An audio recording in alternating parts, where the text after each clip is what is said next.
আল্লাহ নবী ভবিষ্যৎবাণী করে গিয়েছেন যে কিয়ামতের আগে ইমাম মাহদি আসার আগে হিন্দুস্তানে একটা যুদ্ধ হবে।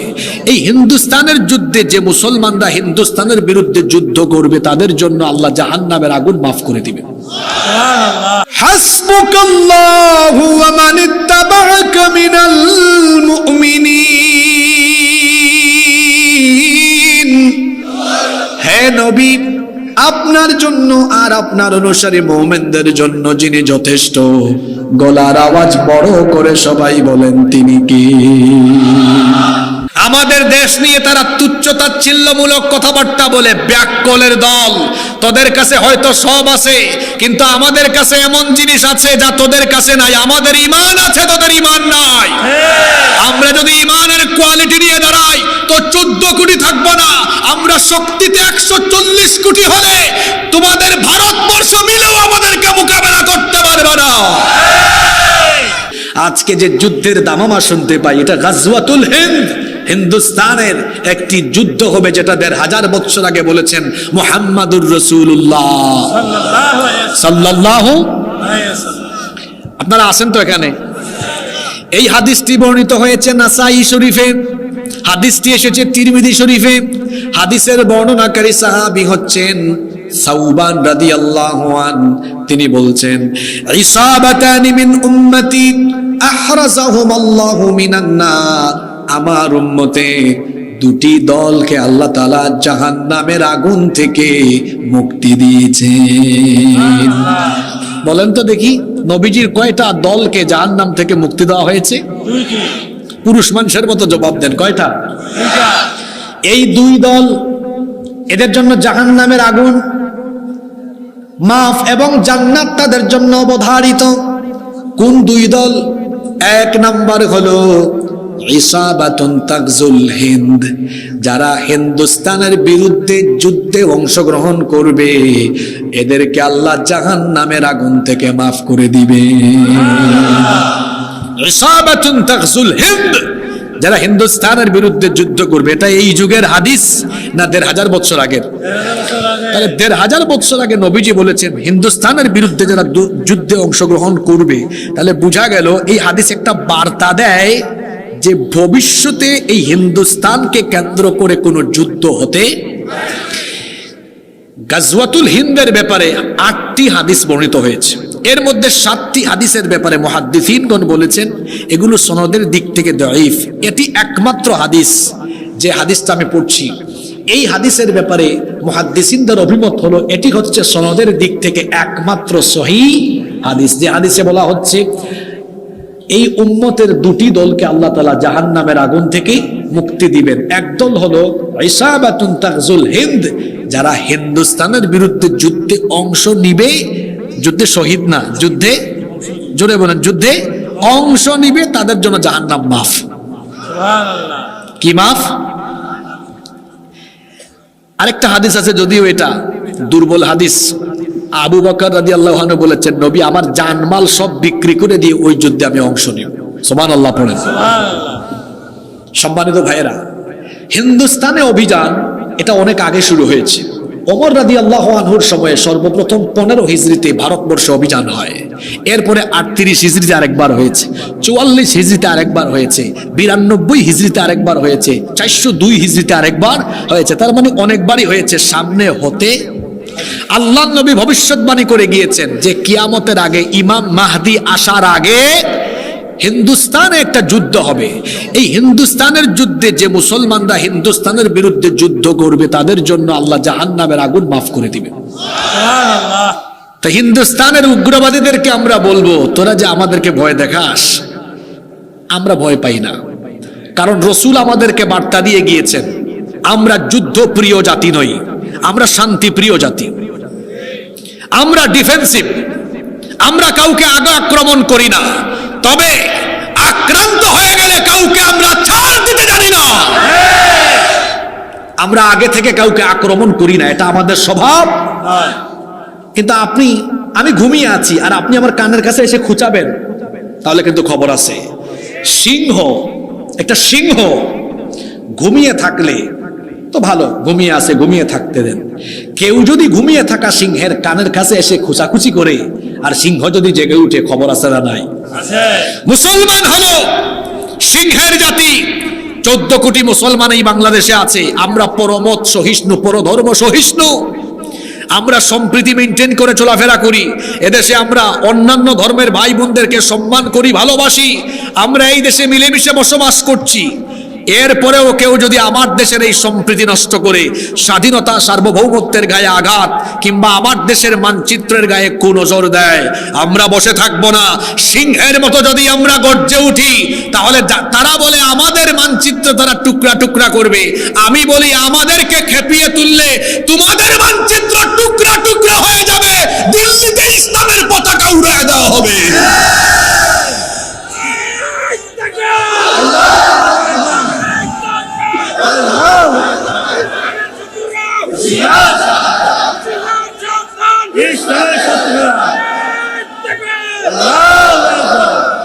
সম্মানিত ভাইয়েরা, দাঁড়ান, স্লোগান আর দিয়েন না, আমি লাইনে তুলে একবারে দিই, পরে 2-3 মিনিট একবারে দিয়েন। আমার কথা এখনো বাকি আছে। কমিটি আমাকে উঠাইছে 11টায়, তারা গতকাল দেখা করছে বলছে 10টায়। এই 11টার পরে আমরা আলোচনার আখেরি দিকে, শেষ দিকে থাকি। এতগুলা মানুষ শীতের রাতে এত দূর থেকে এসেছে, এত রাত করবেন না আপনারা। আর আপনারা এখন আর স্লোগান দিয়েন না, একটু পরে একবারে লাইনে তুলে দিব, একবারে মাইরা দিবেন, ঠিক আছে? তাহলে বলছিলাম, আল্লাহ রসুল বলেছেন যে আমার উম্মতের 2 দলকে আল্লাহ তাআলা জাহান্নাম থেকে মুক্তি দিবেন। সুবহানাল্লাহ। এক দল যারা হিন্দুস্তানের বিরুদ্ধে যুদ্ধে অংশ নেবে। ও যুবক ভাইয়েরা, 36 জুলাইয়ের যুবক ভাইয়েরা, হিন্দুস্তানিদের হুঙ্কারে এই যুবকরা ভয় পাবে না। আগের ফেরাউন যারা ছিল ভারতের 5 আটা গোলাম, ভারতীয় সেবাদাস, এই যুবকদের সামনে তারা যেভাবে পালিয়ে গিয়েছে, ঠিক তেমনি ভাবে তাদের হুকুমদাতা, তাদের প্রভুরা যদি আমাদের সামনে আসে, ইনশাআল্লাহ যুবকদের গণস্রোতের সামনে তারা বঙ্গোপসাগরে গিয়ে নিক্ষেপ হবে। যুবকদের তুফান, এই গণস্রোতকে রুখে দেওয়া যায় না। স্রোতের সামনে যা আসে তা যেভাবে ভেসে যায়, ঠিক তেমনি ভাবে মুসলিম উম্মার যুবকেরা যদি ঐক্যবদ্ধ হয়ে দাঁড়িয়ে যায়, সেই যুবকদের ঐক্যের শক্তিকে মোকাবেলা করে তাদের সামনে দাঁড়িয়ে থাকার কোনো শক্তি দুনিয়াতে নাই। নবীজি বলেছেন আমার উম্মতের 2 দলকে আল্লাহ জাহান্নাম থেকে মুক্তি দিবেন। এক দলের পরিচয় তো পাইলাম, আরো একটা দল বাকি আছে না? এটা কারা? আল্লাহ নবী বলেছেন আরেক দল হলো ইসাবাতুন তাকুনু মা ঈসা ইবনে মারইয়াম আলাইহিস সালাম।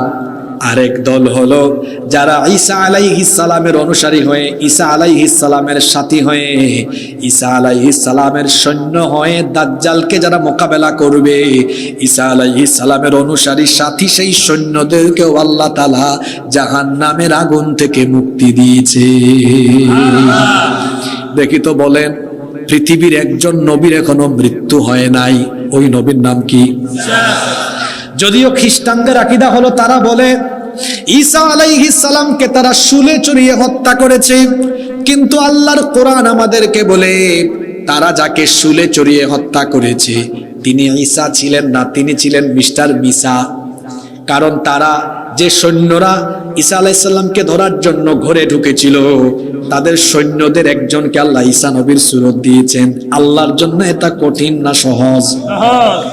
ঈসা আলাইহিস সালামকে আল্লাহ আসমানে উঠায় নিয়েছেন। প্রশ্ন হতে পারে আল্লাহ কেন ঈসা আলাইহিস সালামকে আসমানে উঠালেন? 2 কারণ। 1 নাম্বার কারণ আল্লাহ তার নবীর হেফাজত করেছেন, আর 2 নাম্বার কারণ হলো তিনি দোয়া করেছিলেন, আল্লাহ আমার পরেই তো দুনিয়ায় আখেরি নবী চলে আসবেন, এই নবীর উম্মতের মর্যাদা অনেক বেশি, সুতরাং অবশ্যই তুমি আমাকে এই নবীর উম্মত বানাও। আল্লাহ বললেন ঠিক আছে ঈসা, আমি তোমার ফরিয়াদ কবুল করলাম, তোমাকে মৃত্যু না দিয়ে আমি আল্লাহ তাআলা তোমাকে ওই নবীর উম্মত হিসাবে দুনিয়ায় আবার পাঠিয়ে দিব। তিনি কি আসবেন না? আসবেন। ওই যে সিরিয়া, সিরিয়াও বিজয় হয়ে গেছে, ইমাম মাহদি আসার আলামত কিন্তু প্রকাশ পাচ্ছে। এই সিরিয়া হবে, এই যে বর্তমান সিরিয়া, তারপর আপনার ফিলিস্তিন, তারপরে লেবানন, জর্ডান, কয়টা দেশের নাম বলেছি আমি? 4টা। সিরিয়া, ফিলিস্তিন, লেবানন, জর্ডান, এই 4 4টা দেশ মিলে রসুলের যুগে এক দেশ ছিল, যে দেশের নাম ছিল শাম। যে দেশের নাম ছিল, হাদিসের কিতাব খুলে দেখেন, আলেমরা বসে আছেন এখানে, আল্লাহ রসুল এই শামের জন্য দোয়া করেছেন, আল্লাহুম্মা বারিক লানা ফি শামিনা ওয়া ফি ইয়ামানিনা, হে আল্লাহ আপনি আমাদের শামে ইয়ামেনে বরকত দেন। সুবহানাল্লাহ। এই সিরিয়াকে কোরআনে বলা হয়েছে আরদুল মুকাদ্দাসা, মানে শামের অঞ্চলকে বলা হয়েছে পবিত্র ভূমি। আল্লাহ রসুল হাদিসে বলেছেন এটি হবে আরদুল মাহশারি ওয়াল মানশার, এটি হবে কিয়ামতের ময়দান। আল্লাহ রসুল আরো বলেছেন এটি হবে শেষ জামানায় কিয়ামতের আগে পৃথিবীর ক্ষমতার কেন্দ্রবিন্দু। সুবহানাল্লাহ পড়তে ইচ্ছে করে না? বর্তমানে হোয়াইট হাউস থেকে মার্কিনীরা মোরলগিরি করে, এর আর বেশি দিন, আর কয়েক বছর, আর কয়েক বছর পরে এদের রাজত্ব, কয়েক বছর না, এই দেখবেন খুব শীঘ্রই আমেরিকার পতন হবে। বলবেন হুজুর এটাকে আবেগী কথা না, হাসিবুর রহমান চাপাবাজির কোনো কথা বলেন, আলেমদেরকে সাক্ষী রেখে বলছি। ওনাদেরকে জিজ্ঞেস করেন কিয়ামতের আগে পৃথিবীতে বড় বড় 3টা ভূমিকম্প হবে। কয়টা ভূমিকম্প হবে? আমি ভুল বললে হুজুররা আমাকে শুধরে দিবেন। কয়টা ভূমিকম্প? সালাসাতু খুসুফুন ফিল আরদ, 3টা ভূমিকম্প হবে। কোন কোন জায়গায় হবে নবীজি বলে দিয়েছেন এটা। খাসফুন বিল মাশরিক, একটা পৃথিবীর পূর্ব দিকের দেশগুলোতে হবে। ও খাসফুন বিল মাগরিব, আরেকটা পৃথিবীর পশ্চিম দিকের দেশগুলোতে হবে। আর 3 নম্বর আরেকটা হবে ও খাসফুন বিজাজিরাতুল আরব, জাজিরাতুল আরবে আরেকটা হবে। হবেই তো, দেখেন না? হ্যাঁ, সালমানের পুলা মুহাম্মদ যা শুরু করেছে, এদের পতন সামনে আছে। তো এই যে 3 জায়গার ভূমিকম্প, পূর্ব, পশ্চিম আর জাজিরাতুল আরব। এখন আপনারা ওয়ার্ল্ড ম্যাপ, বিশ্ব মানচিত্র তো আপনাদের জানা আছে, পশ্চিমে কোন দেশ? পশ্চিমে কোন দেশ? আমেরিকা। আর তার কিছু দূষর আরো আছে না, যারা এখন পৃথিবীতে বড়াই করে। আল্লাহ রসুলের হাদিস অনুযায়ী এটা যদি জেন জি দেখে, দেখবে, না দেখলে আলফা জেনারেশন, না দেখলে 15 জেনারেশন, ইউটিউবে এই কথা থাকবে, তারা যেন রসুলের হাদিসের সত্যতা মিলিয়ে নেয়। খুব শীঘ্রই আমেরিকা অর্থাৎ পশ্চিমের দিকে থাকা এই দেশ মাটির তলায় দাবিয়ে দেওয়া হবে। ঠিক না? বলেন আল্লাহু আকবার। কুরআন আর এই কি বলে রসুলের হাদিস ঠিক বেঠিক করার আপনি কে? মাহফিলগুলোকে আপনারা রাগ করবেন না আমার কথায়। এই যে আমি দীর্ঘ 1 ঘন্টার উপরে বক্তব্য রাখছি, আমি কি একবারও বলেছি ঠিক কিনা? ওই আবার বলে, আমি কি বলেছি একবার ওই কথা বলেছি? ঠিক না বেঠিক বলেছি? তো কুরআন হাদিসের কথা আপনি ঠিক বেঠিক করার আপনি কে? বরং আমি দেখবেন আলোচনায় ফাঁকে ফাঁকে কিছুক্ষণ পর বলি সুবহানাল্লাহ, আল্লাহু আকবার। কেন? এই ঠিক ঠিক বললে সওয়াব হয় না, সুবহানাল্লাহ বললে সওয়াব হয়, আল্লাহু আকবার বললে সওয়াব হয়। সুবহানাল্লাহ, আবারও ঠিক সুবহানাল্লাহ, আল্লাহু আকবার বলেন সুবহানাল্লাহ। মাহফিলের এই পরিস্থিতি পাল্টা সংস্কারের জন্য আমরা উদ্যোগ নিচ্ছি। যেমন আগামী বছরের সিদ্ধান্ত আমার, আমি এই উত্তরবঙ্গে বড়জোর হাতে গোনা কয়েকটা মাহফিলে আসব, খুব শর্তারূপ করে আসব। 9টার আগে আমাকে স্টেজ দিতে হবে। এই শর্তে যারা মাহফিল নেবেন, বড়জোর হাতে গোনা মাত্র কয়েকটা প্রোগ্রাম করব। এত মাহফিলের দরকার নাই, গুছালো কিছু প্রোগ্রাম, গুছালো কিছু কথাবার্তা মানুষের জীবন পরিবর্তনের জন্য যথেষ্ট। দীর্ঘদিনের অভ্যাস তো, পাল্টাইতে একটু সময় লাগবে, অসুবিধা নাই। সম্মানিত ভাইয়েরা আমার দিকে তাকান, গুরুত্বপূর্ণ কথা চলে যাচ্ছে। আমি কোন দেশের কথা জানি বলছিলাম? সিরিয়া। কোন দেশের কথা? সিরিয়া। এটা হবে পৃথিবীর ক্ষমতার কেন্দ্রবিন্দু। এটা আমার কথা নয়, রাসূলুল্লাহ বলেছেন ইমাম মাহদি আসবেন গোটা দুনিয়ায়, তিনি খেলাফত কায়েম করে গোটা পৃথিবীর বাদশা হয়ে পৃথিবী পরিচালনা করবেন। সুবহানাল্লাহ। আর তার ক্ষমতার হেডকোয়ার্টার হবে কোথায়? নবীজি বলেছেন শামে। কোথায়? আবার এই সিরিয়া এমন একটা দেশ, ওই যে একজন নবী মারা যান নাই, নামটা জানি কি, উনি কোন দেশে আসবেন জানেন? জানেন না আপনারা? সিরিয়া। কোন দেশ? হাদিসে এসেছে ইমাম মাহদি আসার পরে দাজ্জাল আসবে, আর দাজ্জাল এসে মক্কা মদিনা ছাড়া গোটা দুনিয়ায় তাণ্ডব চালাবে। এরপরে আল্লাহ দাজ্জালকে কতল করার জন্য, হত্যা করার জন্য ঈসা আলাইহিস সালামকে আবার দুনিয়ায় পাঠাবেন। সুবহানাল্লাহ। আর তিনি কোথায় আসবেন? হাদিসে এসেছে সিরিয়ার দামেস্কের পূর্ব দিকে সাদা গম্বুজওয়ালা একটা মসজিদ হবে। ওই সাদা গম্বুজওয়ালা মসজিদে ফজরের নামাজের ঠিক আগ মুহূর্তে একামত হবে, আর উনি ওই সময় 2 জন ফেরেশতার কাঁধের উপরে ভর করে এই মসজিদের ছাদে অবতরণ করবেন। ইমাম মাহদি নামাজে ইমামতিতে দাঁড়াতে যাবেন, তিনি দেখেই চিনবেন, বলবেন আপনি তো রূহুল্লাহ ঈসা আলাইহিস সালাম আসেন আপনি ইমামতি করেন। তিনি বলবেন না, আপনি মুসলমানদের খলিফা, আপনি ইমামতি করেন, আমি ইমামতির জন্য আসি নাই, আমি খুব বড় কাজের জন্য আসছি। নামাজ শেষ করার পরে তিনি দাজ্জালকে বাবে লুদে গিয়ে হত্যা করবেন। আল্লাহর নবী বলেছেন ঈসা আলাইহিস সালাম দুনিয়াতে আসার পরে দাজ্জালের বিরুদ্ধে যে সেনাবাহিনী গঠিত হবে, ওই সেনাবাহিনীতে ঈসা নবীর সাথে যারা থাকবে বিনা হিসাবে বিনা বিচারে তারা জান্নাত পাবে। তাইলে আল্লাহ রসুলের ১৫০০ বছর আগের হাদিস, আমার উম্মতের দুই দলকে আল্লাহ জাহান্নাম থেকে কি দিবেন? ইয়া আইয়ুহান নাবিয়্যু হাসবুকাল্লাহু ওয়া মান ইত্তাবা'আকা মিনাল মুমিনিন। বিতাড়িত মরদুদ শয়তানের ওয়াসওয়াসা থেকে আল্লাহর কাছে পানাহ চাইছি। দয়াবান, মেহেরবান, পরম করুণাময় আল্লাহর নামে শুরু করছি। মহান আল্লাহ ইরশাদ করছেন, ইয়া আইয়ুহান নাবিয়্যু, হে নবী, হাসবুকাল্লাহ, আপনার জন্য আল্লাহ তাআলা এনাফ, আপনার জন্য আল্লাহ যথেষ্ট। সুবহানাল্লাহ। ওয়া মান ইত্তাবা'আকা মিনাল মুমিনিন, আর আপনার অনুসারী মুমিনদের জন্য আল্লাহ তাআলা যথেষ্ট। সুবহানাল্লাহ। এই আয়াতের পুরো আয়াতের তর্জমা একসাথে করলে এরকম হয়, হে নবী, আপনি এবং আপনার অনুসারী মুমিনদের জন্য আল্লাহ তাআলা যথেষ্ট। সুবহানাল্লাহ। আমরা এই আয়াতের অন্তর্ভুক্ত, কারণ এখানে আমাদেরকেও বলা হচ্ছে আমরা তো মুমিন, তো মুমিনদের ব্যাপারে বলা হচ্ছে মুমিনদের জন্য যিনি যথেষ্ট তিনি কে? এটা কত বড় পাওয়ারফুল একটি কথা যে আল্লাহ নবী এবং ঈমানদারদের জন্য যথেষ্ট। আল্লাহ যদি কারো সাথে থাকেন, ওই ব্যক্তিকে মোকাবেলা করার কোনো শক্তি কি দুনিয়ায় আছে? আল্লাহ যদি কারো সাথে থাকেন, ওই ব্যক্তির শক্তি বেড়ে যায়। তাকে কোনো প্রকার ক্ষতি করা কিংবা তাকে মোকাবেলা করার মতো দুনিয়ায় কিছু আর থাকে? আল্লাহ যার সাথে থাকেন, কোনো কিছু কিংবা কেউ তার কোনো ক্ষতি করতে পারে না, তাকে ধ্বংস করে দিতে পারে না। কারণ আল্লাহ যার সাথে থাকবে তার শক্তি বেড়ে যাবে না কমে যাবে। আমাদের জাতির পিতা আল্লাহর খলিল সাইয়েদনা ইব্রাহিম আলাইহিস সালাম, তাকে যখন নমরুদ এবং তার বাহিনী বিরাট আয়তনের এলাকা জুড়ে অগ্নিকুণ্ড প্রজ্বলন করে সেখানে নিক্ষেপ করার সব রকমের ব্যবস্থা করলো, এমন সময় ফেরেশতা এসে বললেন, ওগো আল্লাহর খলিল, আপনাকে নমরুদ কিছুক্ষণ পরে আগুনে ফেলে দিবে। কঠিন ঈমানের পরীক্ষায় আপনি অবতীর্ণ হয়েছেন। আগুনের এই কঠিন পরীক্ষায় অবতীর্ণ হওয়া দেখে আল্লাহর ফেরেশতারা বড় মর্মাহত হয়েছে। আপনি আমাকে হুকুম করেন, আপনি যদি আমাকে বলেন তাহলে নমরুদের জ্বালানো এই আগুনের কুণ্ডলীকে আমি সাগরের মধ্যে নিক্ষেপ করতে পারবো। আল্লাহু আকবার।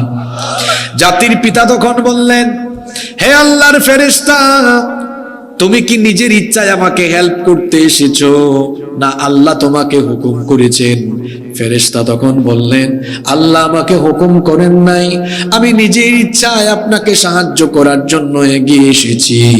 ইব্রাহিম আলাইহিস সালাম তখন বললেন, মহান আল্লাহ যদি তোমাকে আদেশ না করেন, নিজে নিজে যদি তুমি স্বেচ্ছায় আমার সাহায্যের জন্য এগিয়ে আসো, শোনো, আমি আমার আল্লাহর দ্বীনের পথে থাকার কারণে আজ নমরুদের আগুনের পরীক্ষায় অবতীর্ণ হয়েছি। আমার আল্লাহ যদি তোমাকে হুকুম না করেন, তোমার মতো ফেরেশতার সাহায্য আমার দরকার নাই। তার কারণ হলো হাসবুনাল্লাহু ওয়া নি'মাল ওয়াকিল, আমার জন্য ওই আল্লাহ যথেষ্ট, তিনি আমার উত্তম অভিভাবক। সুবহানাল্লাহ পড়েন। জাতির পিতা বললেন, হে ফেরেশতা শোনো, এই আগুনের পরীক্ষায় আমি অবতীর্ণ হয়েছি, আল্লাহর হুকুম না থাকলে তোমার সাহায্যের আমার দরকার নাই।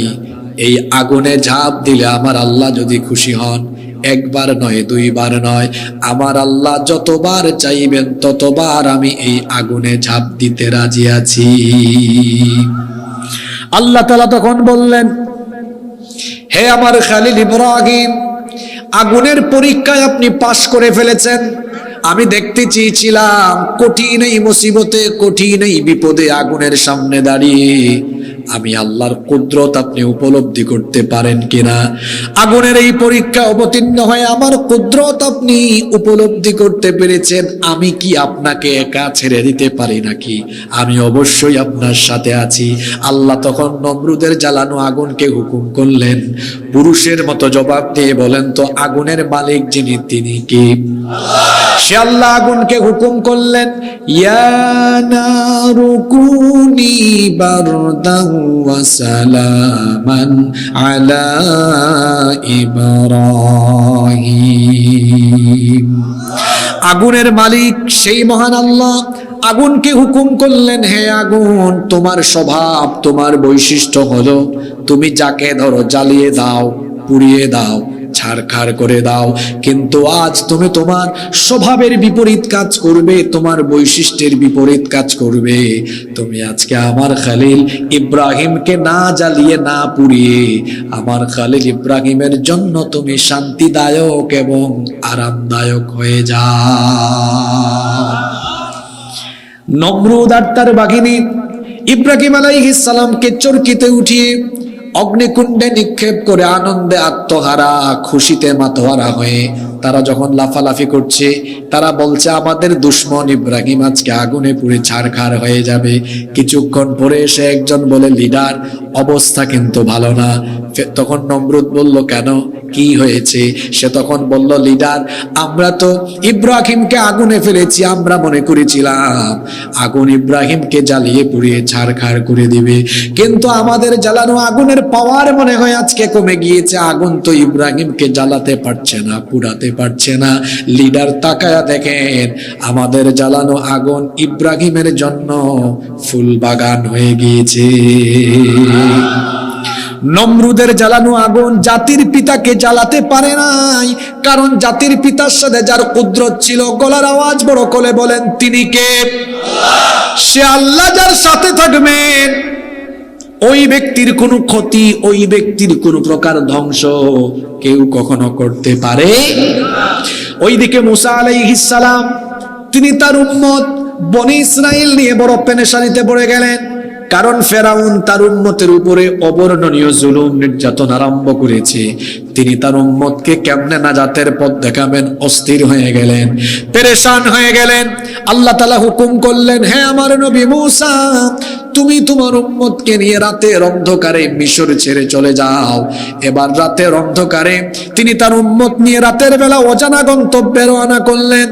সারা রাত পথ চলতে লাগলেন। ওইদিকে ফেরাউনের কানে এই খবর চলে গেল, ফেরাউন তার বাহিনী নিয়ে পেছন থেকে ধাওয়া আরম্ভ করলো।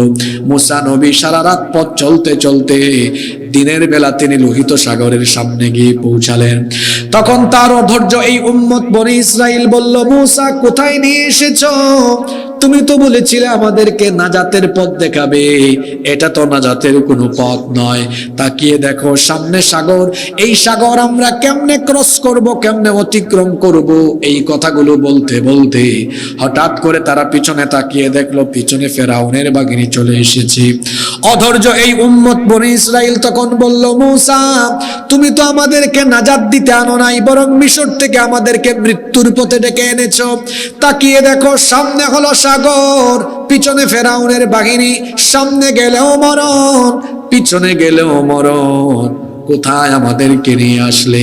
মুসা, তাকিয়ে দেখো ফেরাউনের বাহিনীর দিকে, প্রত্যেকের হাতে তীর আছে, বল্লম আছে, প্রত্যেকের হাতে মরণাস্ত্র আছে, তলোয়ার আছে। মরণাস্ত্র অর্থাৎ যে অস্ত্র দিয়ে মানুষ মারা যায়, এই রকম অস্ত্র তাদের প্রত্যেকের হাতে আছে। অস্ত্রে শস্ত্রে সজ্জিত হয়ে তারা এসেছে, তাদের সবার কাছে সব রকমের মরণাস্ত্র আছে। এবার মুসা, তাকাও আমাদের দিকে, আমাদের সাথে কিন্তু তেমন কিছুই নাই। কঠিন এই মুসিবতের সময় মুসা নবী তার অধৈর্য এই উম্মতকে এমন এক কথা বললেন, আল্লাহ তাআলা তার সেই কথাটাকে কোরআনে কারীমের আয়াত বানিয়ে দিলেন। তিনি তখন তার উম্মতকে বললেন, কাল্লা ইন্না মাইয়া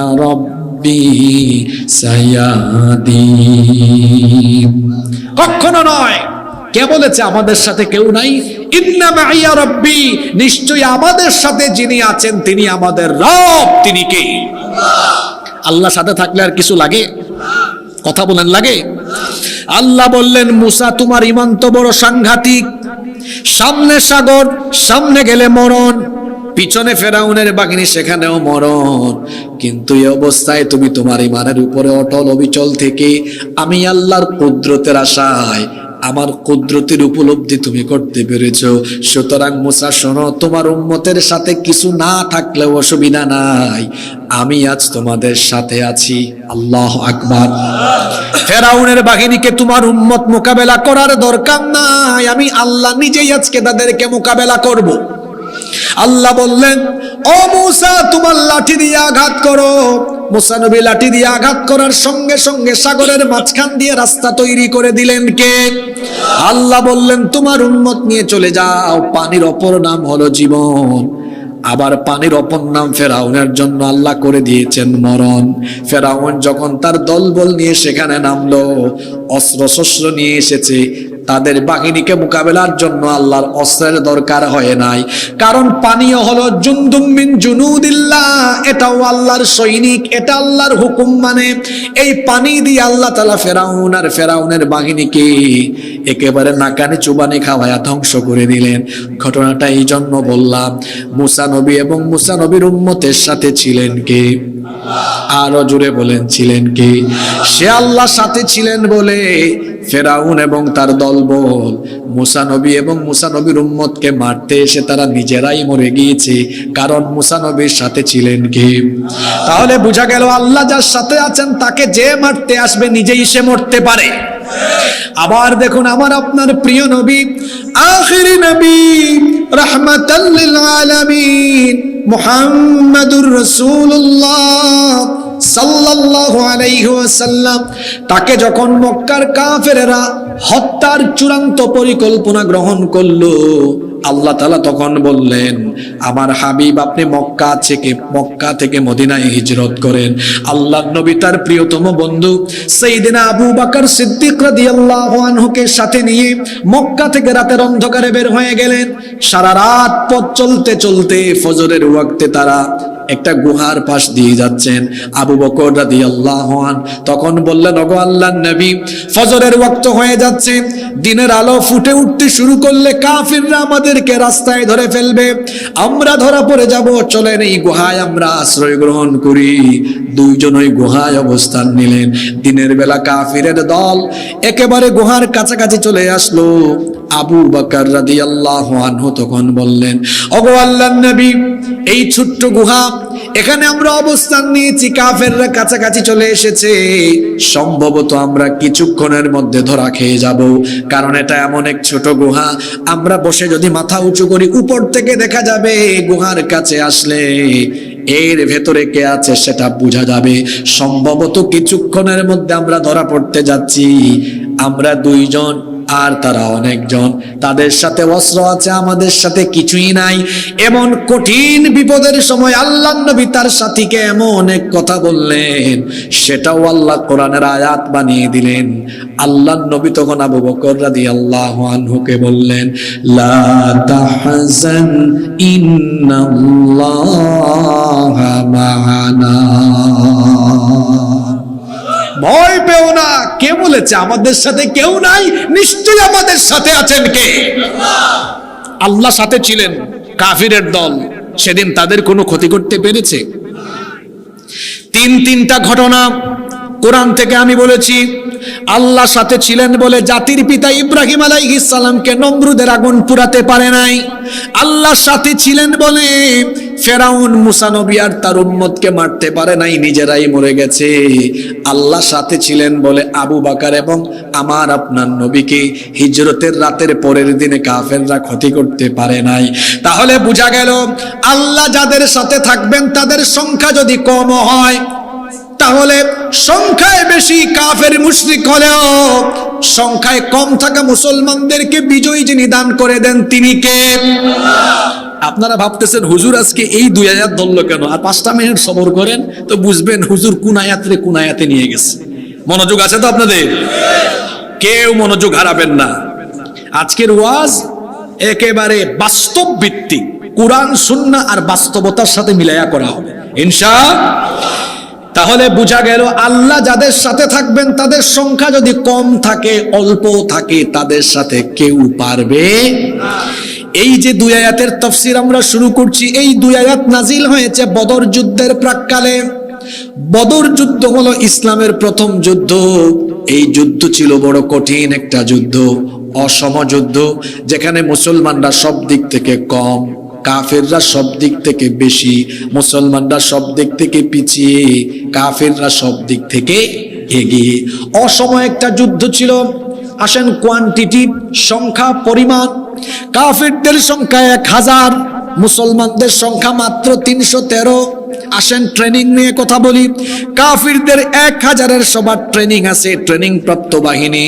মুসলমানদের 313 জনের তেমন কোনো ট্রেনিং নাই। কাফেরদের যুদ্ধের রসদ বেশি, মুসলমানদের যুদ্ধের রসদ কম। কাফিরদের উট বেশি, ঘোড়া বেশি। সেই সময়ে যুদ্ধের বাহন ছিল উট আর ঘোড়া। কাফিরদের উটও বেশি, ঘোড়াও বেশি।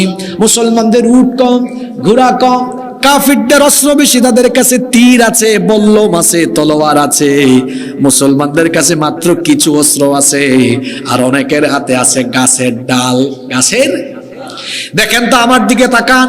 অর্থবল, সৈন্যবল, জনবল, রসদ, বাহন। যুদ্ধে বিজয়ী হওয়ার জন্য এই 5টা উপাদান গুরুত্বপূর্ণ। আবার বলি, জনবল, অর্থবল, সৈন্যবল, রসদ, বাহন, সবগুলো দিক দিয়ে কাফিররা এগিয়ে, মুসলমানরা পিছিয়ে। সব দিক দিয়ে সবকিছুর সংখ্যা মুসলমানদের বেশি, কিন্তু সব দিক থেকে কাফিরের সংখ্যা বেশি, মুসলমানদের সংখ্যা কম। আল্লাহর নবী 313 জন বদরি বাহিনী নিয়ে বদরের ময়দানে যখন সমবেত হলেন, আল্লাহর নবী মুসলমানদেরকে বললেন, ও ঈমানদারেরা, ভীত হয়ো না, সন্তুষ্ট হয়ো না। তোমরা হয়তো দেখছো সব দিক থেকে তারা এগিয়ে, আমরা পিছিয়ে। সবকিছু তাদের আছে, আমাদের হয়তো সবকিছু নাই, এটা ভেবো না। আমাদের কাছে এমন জিনিস আছে যেটা তাদের কাছে নাই। আমাদের কাছে সবচেয়ে বড় অস্ত্র আছে যেটা তাদের কাছে নাই। আমাদের ঈমান আছে, ওদের ঈমান নাই। আমরা যদি ঈমান নিয়ে দাঁড়াতে পারি, কোয়ান্টিটি নয়, ঈমানের কোয়ালিটি থাকার কারণে বদরের যুদ্ধে যিনি আমাদেরকে সাহায্য পাঠাবেন তিনি কে? কোরআনে কারীমের 3 নম্বর সূরা, সূরা আলে ইমরানের 123 নম্বর আয়াতে আল্লাহ বলছেন, ওয়ালাকাদ নাসারাকুমুল্লাহু বিবাদরিন ওয়া আনতুম আযিল্লাহ ফাত্তাকুল্লাহা লাআল্লাকুম তাশকুরুন। আর অবশ্যই আল্লাহ তোমাদেরকে বদরে সাহায্য করেছেন যখন তোমরা ছিলে সংখ্যায় কম। নবী যখন বললেন সংখ্যায় কম হোক, কোনো অসুবিধা নাই, তোমরা যদি ঈমানের কোয়ালিটি নিয়ে দাঁড়াতে পারো। কোয়ান্টিটি গুরুত্বপূর্ণ নয়, কোয়ালিটি থাকলে কোয়ান্টিটির উপরে কোয়ালিটি বিজয়ী হয়। আল্লাহর নবী তখন সাহাবীদেরকে বললেন, ভয় পেও না, ঈমানের অস্ত্র নিয়ে আজ যদি যুদ্ধের ময়দানে শুধু দাঁড়াতে পারো, তোমরা মোকাবেলা করা লাগবে না। আল্লাহ তাআলা কাফিরদেরকে মোকাবেলার জন্য আমাদের পক্ষে ফেরেশতা পাঠায়া দিবে। পরবর্তী আয়াত 124 নম্বর আয়াতে সেটাই স্মরণ করিয়ে দিলেন আল্লাহ। আল্লাহ বললেন, ইয তাকুলু লিল মুমিনিনা আলাইয়াকফিয়াকুম আইয়ুমিদ্দাকুম রাব্বুকুম বিসালাসাতি আলাফিম মিনাল মালাইকাতি মুনজালিন। স্মরণ করুন যখন রাসূল মুমিনদেরকে বললেন, এটা কি তোমাদের জন্য যথেষ্ট নয়? তোমরা যদি ঈমান নিয়ে বদরের মাঠে দাঁড়াতে পারো, একজন আর দুইজন নয়, আল্লাহ তাআলা 3000-এর ফেরেশতা পাঠিয়ে বদরের ময়দানে আল্লাহ তোমাদেরকে সাহায্য করবে।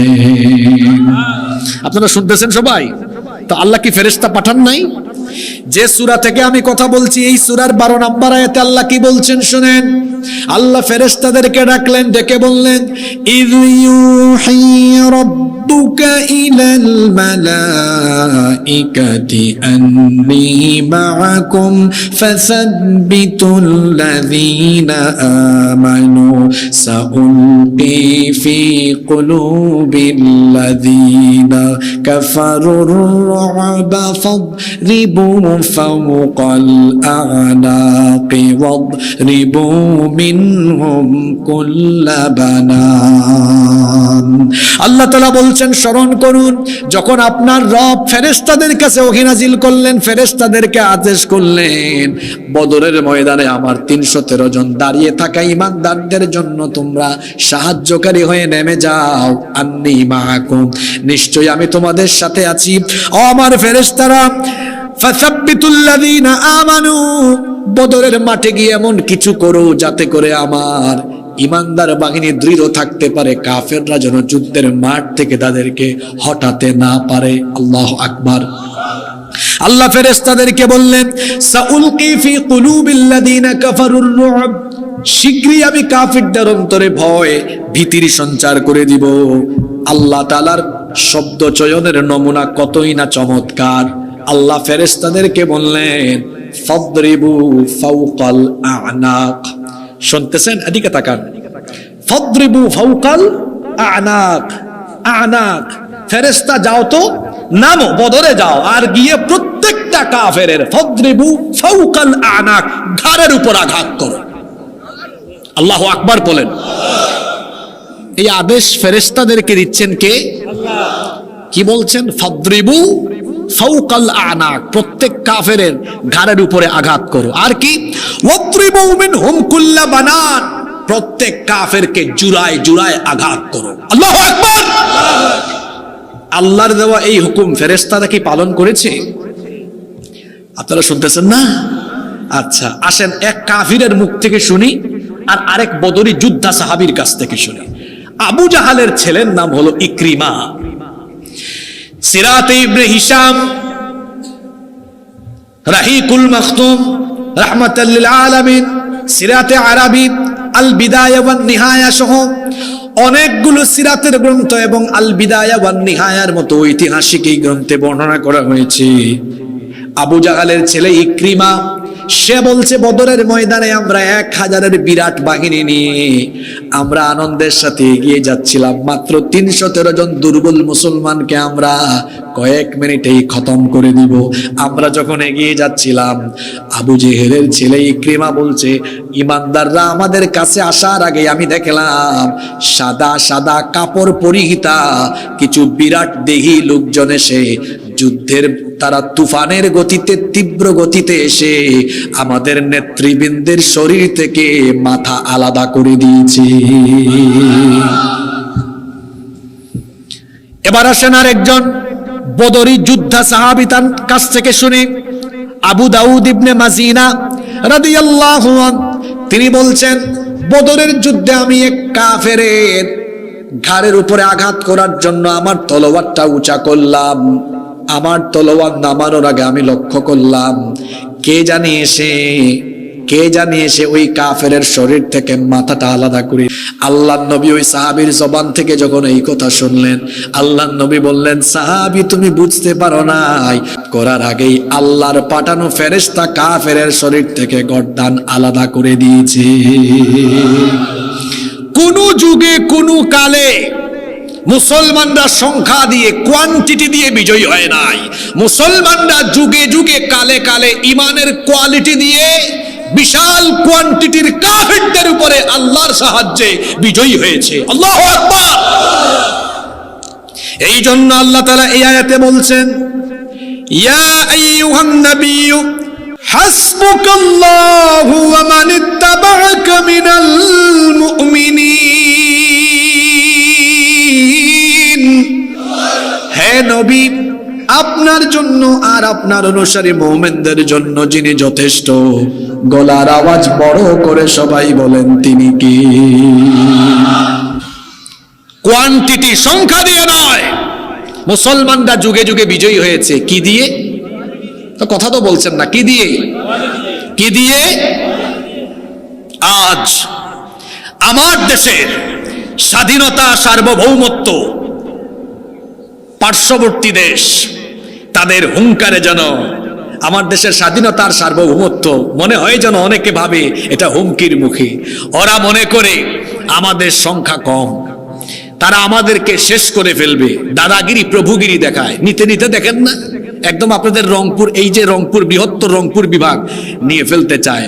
ওই ব্যাককলরা তো জানে না এই বাংলাদেশে 20 কোটি জনসংখ্যা, তার মধ্যে 14 কোটি মুসলমান। এটা হলো সংখ্যায় 14 কোটি, কিন্তু এই 14 কোটি মুসলমান যদি ইমানি কোয়ালিটি নিয়ে দাঁড়ায় তাহলে আল্লাহ তাদের সাথে থেকে এমন ভাবে সাহায্য করবেন যে তাদেরকে মোকাবেলা করা কোনো শক্তি পৃথিবীতে থাকবে না। মনোযোগ আছে আপনাদের? আমি কিন্তু মূল জায়গায় নিয়ে আসছি আপনাদেরকে, এখন আর জিমাইলে হবে না। মনোযোগ আছে? কেন পারবে না? তার কারণ পরের আয়াতে চলে এসছে, 65 নম্বর আয়াত। কেন পারবে না? কারণ ইমানদার যখন তার ইমানি কোয়ালিটি নিয়ে দাঁড়ায় তাকে আল্লাহ এমন শক্তি দান করেন, এই শক্তির মোকাবেলা করার কোনো সাহস দুনিয়ার কারো থাকে। আল্লাহ কি বলছেন পরের আয়াতে শুনেন, ইয়া আইয়ুহান নাবিয়্যু হাররিদিল মুমিনিনা আলাল কিতাল। হে নবী, মুমিনদেরকে আপনি যুদ্ধের ব্যাপারে এনকারেজ করেন, যুদ্ধের ব্যাপারে উৎসাহিত করেন। কি চমৎকার শব্দ চয়ন! আল্লাহ বললেন হাররিদ, আপনি মুমিনদেরকে উৎসাহিত করেন। মুমিনরা যুদ্ধের কথা শুনলে ভয় পায় না, বরং মুমিনরা যুদ্ধের কথা শুনলে উদ্বুদ্ধ হয়, উদ্বেলিত হয়, আনন্দিত হয়, প্রফুল্লিত হয়। যুদ্ধের কথা শুনলে মুমিনরা আনন্দিত হয় 2 কারণে। জোরে বলেন কয়টা কারণে? 1 নম্বর কারণ হলো যুদ্ধের ময়দানে মুমিন শহীদ হওয়ার সুযোগ আছে। আর শাহাদাতের মৃত্যু হলো এমন এক মৃত্যু যেই ব্যক্তি যুদ্ধের ময়দানে আল্লাহর পথে শহীদ হবে, আল্লাহ তাআলা ওই শহীদের কাছ থেকে কোনো হিসাব চাইবেন না, আল্লাহ তার কোনো বিচারও করবেন না।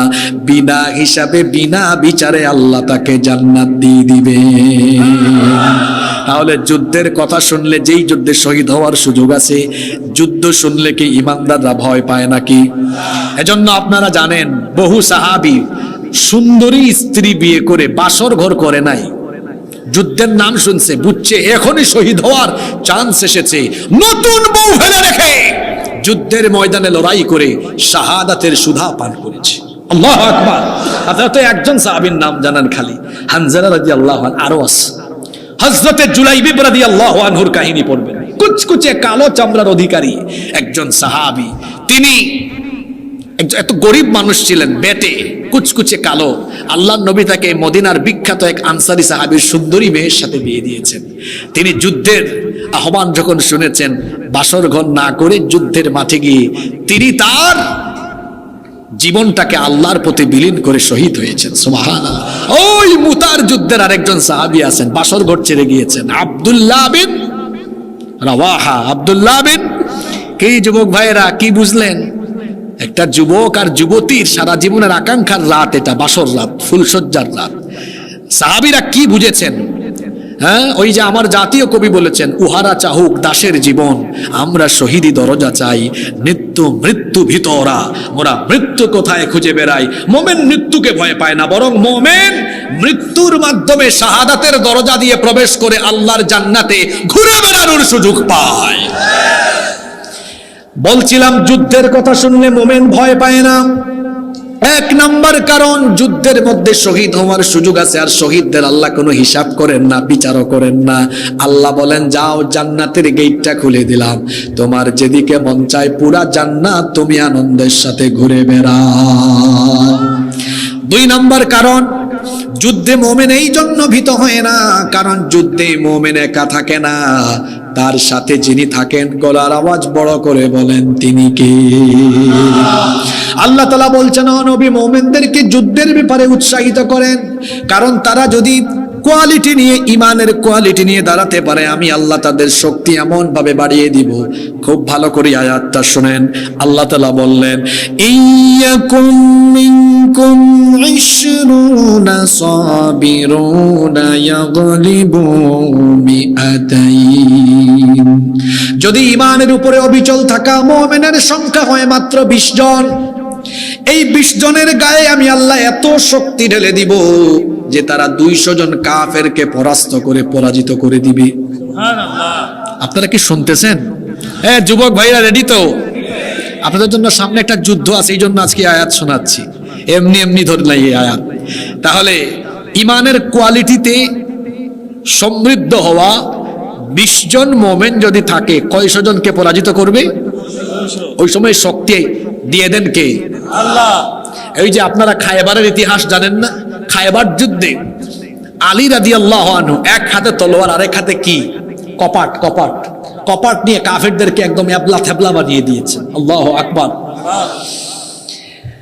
যুদ্ধের পরে আল্লাহর নবী বললেন, আমার আলী তো এই কপাট দিয়ে কাফেরদেরকে একদম সাইজ করে দিয়েছে।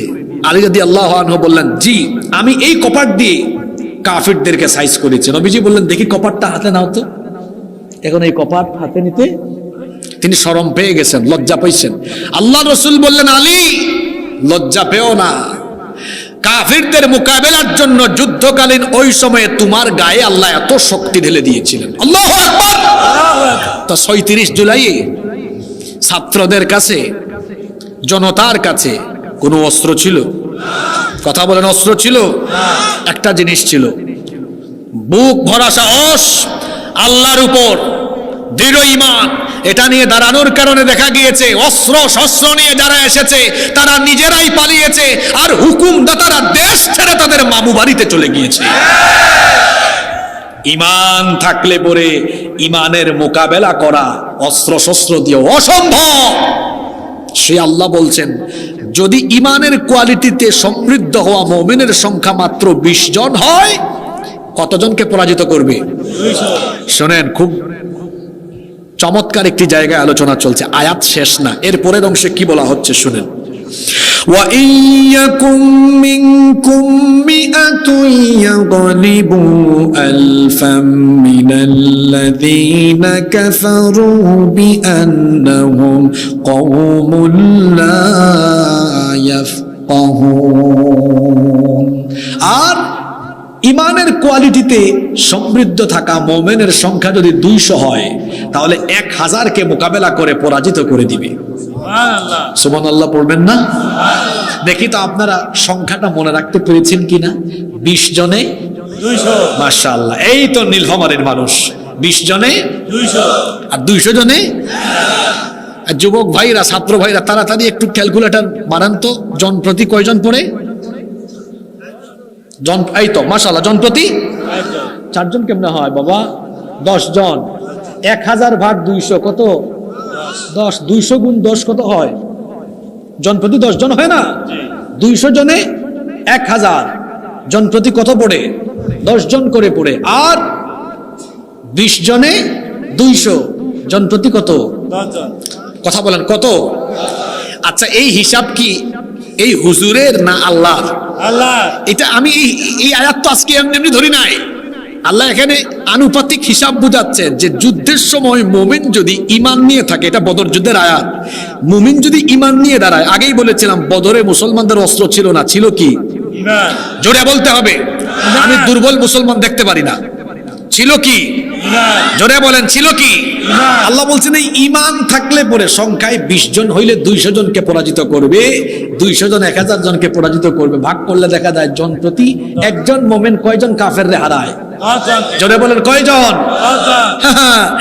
আমাদের দেশের 20 কোটি জনগণ, এখান থেকে যদি মুসলমানের সংখ্যা হয় 14 কোটি, এটা কোয়ান্টিটিতে 14 কোটি, কিন্তু সবাই যদি আল্লাহর উপর অবিচল ঈমান নিয়ে দাঁড়ায়, তখন তারা আর 14 কোটি থাকে না। ঈমান থাকলে পরে সেই যুদ্ধকালীন মুহূর্তে তাদের শরীরে আল্লাহ 10 গুণ শক্তি বৃদ্ধি করবেন। 14 কোটি গুণ 10 সমান 140 কোটি। সুবহানাল্লাহ পড়েন।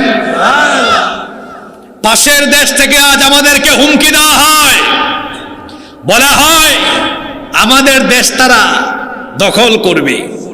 আমাদের দেশ নিয়ে তারা তুচ্ছ-তাচ্ছিল্যমূলক কথাবার্তা বলে, ব্যাককলের দল। তোদের কাছে হয়তো সব আছে, কিন্তু আমাদের কাছে এমন জিনিস আছে যা তোদের কাছে নাই। আমাদের ঈমান আছে, তোদের ঈমান নাই। আমরা যদি ঈমানের কোয়ালিটি নিয়ে দাঁড়াই তো 14 কোটি থাকবো না। আমরা শক্তিতে 140 কোটি হলে তোমাদের ভারতবর্ষ মিলেও আমাদেরকে মোকাবেলা করতে পারবে না। সম্মানিত ভাইয়েরা, ভারত কোনোদিনও বাংলাদেশের সাথে পারবে না। কুরআন, হাদিস আর আল্লাহর রসুলের ভবিষ্যৎবাণী এবং বাস্তবতা দিয়ে আজকে বলবো। আজকে যে যুদ্ধের দামামা শুনতে পাই, এটা গাজওয়াতুল হিন্দ, হিন্দুস্তানের একটি যুদ্ধ হবে, যেটা 1500 বছর আগে বলেছেন মুহাম্মাদুর রাসূলুল্লাহ সাল্লাল্লাহু আলাইহি ওয়াসাল্লাম। আপনারা আছেন তো এখানে? এই হাদিসটি বর্ণিত হয়েছে নাসাই শরীফে, হাদিসটি এসেছে তিরমিজি শরীফে। হাদিসের বর্ণনাকারী সাহাবী হচ্ছেন সাউবান রাদিয়াল্লাহু আন। তিনি বলছেন, ইসাবাতানি মিন উম্মতি আহরাজাহুমুল্লাহু মিনান নার। আমার উম্মতে দুটি দলকে আল্লাহ তাআলা জাহান্নামের আগুন থেকে মুক্তি দিয়েছেন। বলেন তো দেখি, নবীজির কয়টা দলকে জাহান্নাম থেকে মুক্তি দেওয়া হয়েছে? দুইটি। পুরুষ মানুষের মতো জবাব দেন, কয়টা? দুইটা। এই দুই দল, এদের জন্য জাহান্নামের আগুন মাফ এবং জান্নাত তাদের জন্য অবধারিত। কোন দুই দল? এক নাম্বার হলো ইসাবাতুন তাগজুল হিন্দ, যারা হিন্দুস্তানের বিরুদ্ধে যুদ্ধে অংশগ্রহণ করবে, এদেরকে আল্লাহ জাহান্নামের আগুন থেকে মাফ করে দিবে। ইসাবাতুন তাগজুল হিন্দ, যারা হিন্দুস্তানের বিরুদ্ধে যুদ্ধ করবে। এটা এই যুগের হাদিস না 1500 বছর আগের? তাহলে 1500 বছর আগে নবীজি বলেছেন হিন্দুস্তানের বিরুদ্ধে যারা যুদ্ধে অংশগ্রহণ করবে। তাহলে বোঝা গেল এই হাদিস একটা বার্তা দেয় যে ভবিষ্যতে এই হিন্দুস্তানকে কেন্দ্র করে কোনো যুদ্ধ হতে। গাজওয়াতুল হিন্দের ব্যাপারে 8টি হাদিস বর্ণিত হয়েছে। এর মধ্যে 7টি হাদিসের ব্যাপারে মুহাদ্দিসিনগণ বলেছেন এগুলো সনদের দিক থেকে দাঈফ।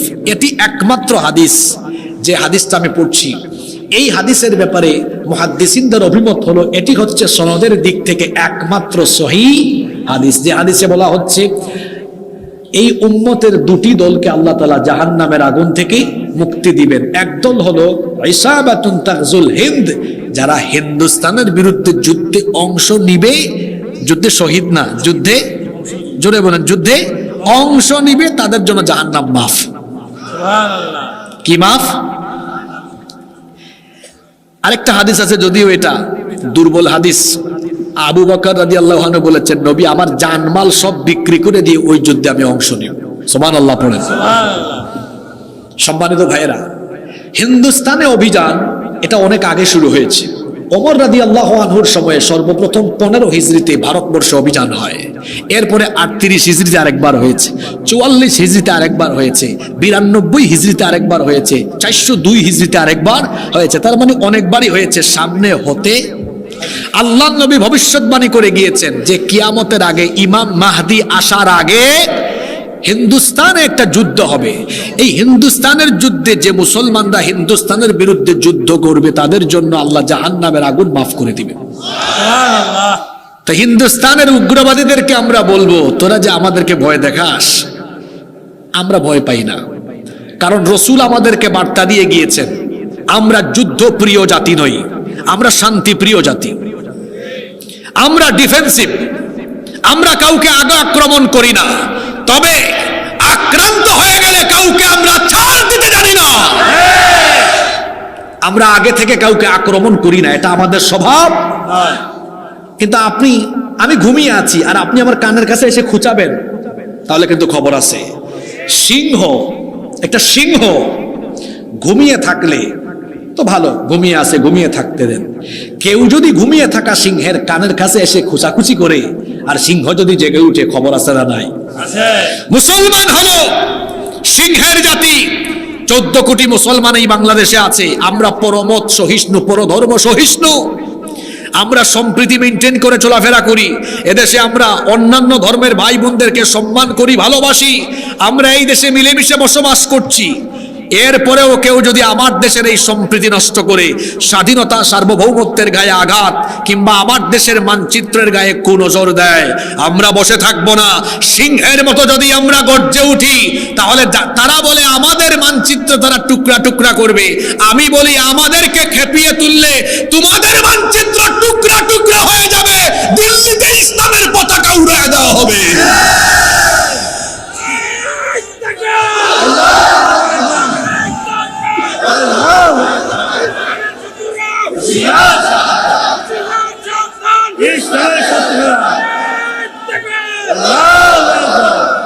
সম্মানিত ভাইয়েরা, দাঁড়ান, স্লোগান আর দিয়েন না, আমি লাইনে তুলে একবারে দিই, পরে 2-3 মিনিট একবারে দিয়েন। আমার কথা এখনো বাকি আছে। কমিটি আমাকে উঠাইছে 11টায়, তারা গতকাল দেখা করছে বলছে 10টায়। এই 11টার পরে আমরা আলোচনার আখিরি দিকে, শেষ দিকে থাকি। এতগুলা মানুষ শীতের রাতে এত দূর থেকে এসেছে, হ্যাঁ, এত রাত করবেন না আপনারা। আর আপনারা এখন আর স্লোগান দিয়েন না, একটু পরে একবারে লাইনে তুলে দিব, একবারে মাইরা দিবেন, ঠিক আছে?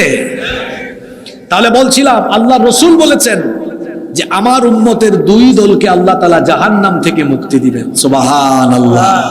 এক দল যারা হিন্দুস্তানের বিরুদ্ধে যুদ্ধে অংশ নেবে। ও যুবক ভাইয়েরা, ৩৬ জুলাইয়ের যুবক ভাইয়েরা, হিন্দুস্তানিদের হুঙ্কারে এই যুবকরা ভয় পাবে না। আগের ফেরাউন যারা ছিল ভারতের 5 গোলাম, ভারতীয় সেবাদাস, এই যুবকদের সামনে তারা যেভাবে পালিয়ে গিয়েছে, ঠিক তেমনি ভাবে তাদের হুকুমদাতা, তাদের প্রভুরা যদি আমাদের সামনে আসে, ইনশাআল্লাহ যুবকদের গণস্রোতের সামনে তারা বঙ্গোপসাগরে গিয়ে নিক্ষেপ হবে। যুবকদের তুফান, এই গণস্রোতকে রুখে দেওয়া যায় না। স্রোতের সামনে যা আসে তা যেভাবে ভেসে যায়, ঠিক তেমনি ভাবে মুসলিম উম্মার যুবকেরা যদি ঐক্যবদ্ধ হয়ে দাঁড়িয়ে যায়, সেই যুবকদের ঐক্যের শক্তিকে মোকাবেলা করে তাদের সামনে দাঁড়িয়ে থাকার কোনো শক্তি দুনিয়াতে নাই। নবীজি বলেছেন আমার উম্মতের 2 দলকে আল্লাহ জাহান্নাম থেকে মুক্তি দিবেন। এক দলের পরিচয় তো পাইলাম, আরো একটা দল বাকি আছে না? এটা কারা? আল্লাহ নবী বলেছেন আরেক দল হলো ইসাবাতুন তাকুনু মা ঈসা ইবনে মারইয়াম আলাইহিস সালাম। আরেক দল হলো যারা ঈসা আলাইহিস সালামের অনুসারী হয়ে, ঈসা আলাইহিস সালামের সাথী হয়ে, ঈসা আলাইহিস সালামের সৈন্য হয়ে দাজ্জালকে যারা মোকাবেলা করবে, ঈসা আলাইহিস সালামের অনুসারী সাথী সেই সৈন্যদেরকেও আল্লাহ তাআলা জাহান্নামের আগুন থেকে মুক্তি দিয়েছে। দেখি তো বলেন, পৃথিবীর একজন নবীর এখনো মৃত্যু হয় নাই, ওই নবীর নাম কি? যদিও খ্রিস্টানদের আকীদা হলো, তারা বলে ঈসা আলাইহিস সালামকে তারা শুলে চড়িয়ে হত্যা করেছে, কিন্তু আল্লাহর কোরআন আমাদেরকে বলে তারা যাকে শুলে চড়িয়ে হত্যা করেছে তিনি ঈসা ছিলেন না, তিনি ছিলেন মিস্টার মিসা। কারণ তারা যে সৈন্যরা ঈসা আলাইহিস সালামকে ধরার জন্য ঘরে ঢুকেছিল, তাদের সৈন্যদের একজনকে আল্লাহ ঈসা নবীর সুরত দিয়েছেন। আল্লাহর জন্য এটা কঠিন না সহজ? ঈসা আলাইহিস সালামকে আল্লাহ আসমানে উঠায় নিয়েছেন। প্রশ্ন হতে পারে আল্লাহ কেন ঈসা আলাইহিস সালামকে আসমানে উঠালেন? 2 কারণ। 1 নাম্বার কারণ আল্লাহ তার নবীর হেফাজত করেছেন, আর 2 নাম্বার কারণ হলো তিনি দোয়া করেছিলেন, আল্লাহ আমার পরেই তো দুনিয়ায় আখিরি নবী চলে আসবেন, এই নবীর উম্মতের মর্যাদা অনেক বেশি, সুতরাং অবশ্যই তুমি আমাকে এই নবীর উম্মত বানাও। আল্লাহ বললেন ঠিক আছে ঈসা, আমি তোমার ফরিয়াদ কবুল করলাম, তোমাকে মৃত্যু না দিয়ে আমি আল্লাহ তাআলা তোমাকে ওই নবীর উম্মত হিসাবে দুনিয়ায় আবার পাঠিয়ে দিব। তিনি কি আসবেন না? আসবেন। ওই যে সিরিয়াও বিজয় হয়ে গেছে, ইমাম মাহদি আসার আলামত কিন্তু প্রকাশ পাচ্ছে। এই সিরিয়া হবে, এই যে বর্তমান সিরিয়া, তারপর আপনার ফিলিস্তিন, তারপরে লেবানন, জর্ডান। কয়টা দেশের নাম বলেছি আমি? 4টা। সিরিয়া, ফিলিস্তিন, লেবানন, জর্ডান, এই 4টা দেশ মিলে রসুলের যুগে এক দেশ ছিল, যে দেশের নাম ছিল শাম। যে দেশের নাম ছিল, হাদিসের কিতাব খুলে দেখেন আলেমরা বসে আছেন এখানে, আল্লাহ রাসূল এই শামের জন্য দোয়া করেছেন, আল্লাহুম্মা বারিক লানা ফি শামিনা ওয়া ফি ইয়ামানিনা, হে আল্লাহ আপনি আমাদের শামে, ইয়ামেনে বরকত দেন। সুবহানাল্লাহ। এই সিরিয়াকে কোরআনে বলা হয়েছে আরদুল মুকাদ্দাসা, মানে শামের অঞ্চলকে বলা হয়েছে পবিত্র ভূমি। আল্লাহ রাসূল হাদিসে বলেছেন এটি হবে আরদুল মাহশারি ওয়াল মানশার, এটি হবে কিয়ামতের ময়দান। আল্লাহ রাসূল আরো বলেছেন এটি হবে শেষ জামানায় কিয়ামতের আগে পৃথিবীর ক্ষমতার কেন্দ্রবিন্দু। সুবহানাল্লাহ পড়তে ইচ্ছে করে না? বর্তমানে হোয়াইট হাউস থেকে মার্কিনিরা মোড়লগিরি করে, এর আর বেশি দিন, আর কয়েক বছর পরে এদের রাজত্ব, কয়েক বছর না, এই দেখবেন খুব শীঘ্রই আমেরিকার পতন হবে। বলবেন হুজুর এটাকে আবেগী কথা না, হাসিবুর রহমান চাপাবাজির কোনো কথা বলেন, আলেমদেরকে সাক্ষী রেখে বলছি। ওনাদেরকে জিজ্ঞেস করেন কিয়ামতের আগে পৃথিবীতে বড় বড় 3টা ভূমিকম্প হবে। কয়টা ভূমিকম্প হবে? আমি ভুল বললে হুজুররা আমাকে শুধরে দিবেন। কয়টা ভূমিকম্প? সালাসাতু খুসুফুন ফিল আরদ, 3টা ভূমিকম্প হবে। কোন কোন জায়গায় হবে নবীজি বলে দিয়েছেন এটা। খাসফুন বিল মাশরিক, একটা পৃথিবীর পূর্ব দিকের দেশগুলোতে হবে। ও খাসফুন বিল মাগরিব, আরেকটা পৃথিবীর পশ্চিম দিকের দেশগুলোতে হবে। আর 3 নম্বর আরেকটা হবে ও খাসফুন বিজাজিরাতুল আরব, জাজিরাতুল আরবে আরেকটা হবে। হবেই তো, দেখেন না?